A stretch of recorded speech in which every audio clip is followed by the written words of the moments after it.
So this is Potter. Yeah, so we need to tackle all of this. We need to tackle that.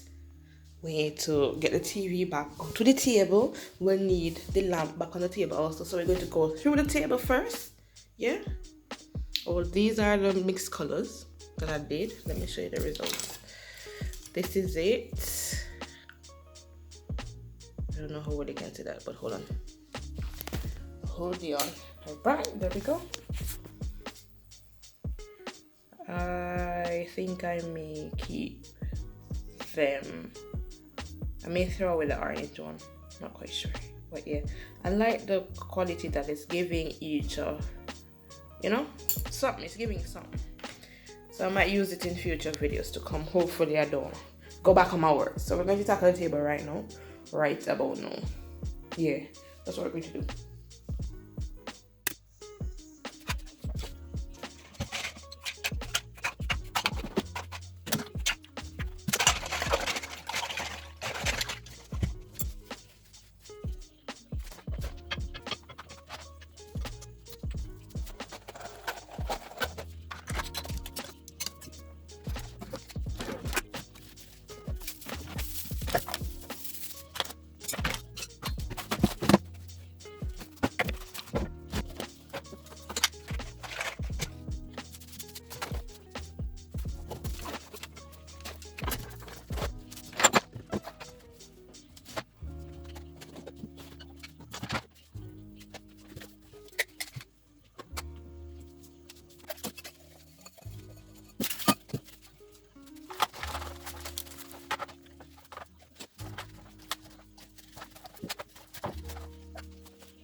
Am I the only one that has this bottom piece here of my gel lamp looking like this? Honestly, I feel like I'm the only one.